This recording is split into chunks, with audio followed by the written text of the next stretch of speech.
Getting right to the point, let's imagine for a moment that the Christian God is real. God, in this case, is the author of evil.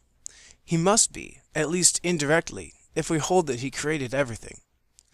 If everything that exists in the universe or otherwise was created by God, then ultimately the origin of everything is God, because God is the origin of all things except himself.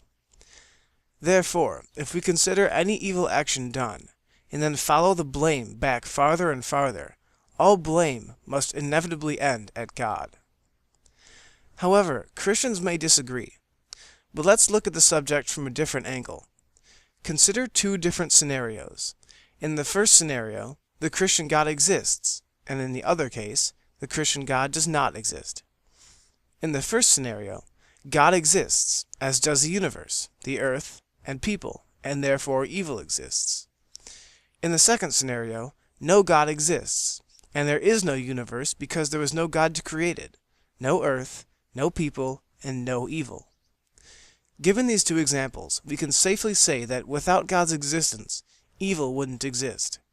We can also say that there is some aspect of having a God which brings about evil. So this far, we already know that if anyone claims that God is not ultimately to blame for any bad action, what they are really saying is, although this action would not have happened without my God is not responsible for this action. This realization does much to demonstrate just who the author of evil really is. Just think about that.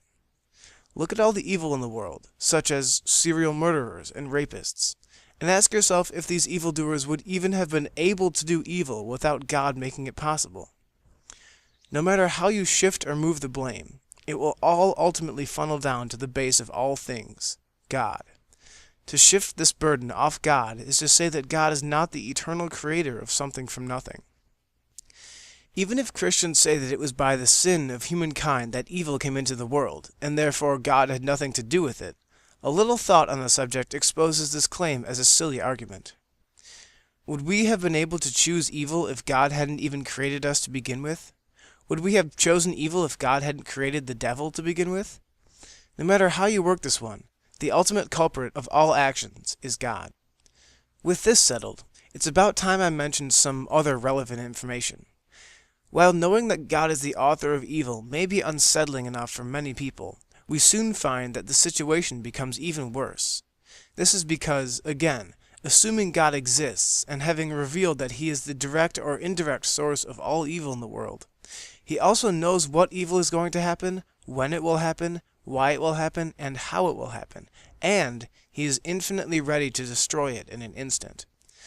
So, to recap what we know in a more rhetorically stinging summation, not only was evil brought into existence by God, but he knew he would create it, he has the power to stop it, but doesn't want to because some human chose it, even though that same God created the circumstances in which this human would choose it. Then, to compound the effect, the same God then created the punishment for choosing evil.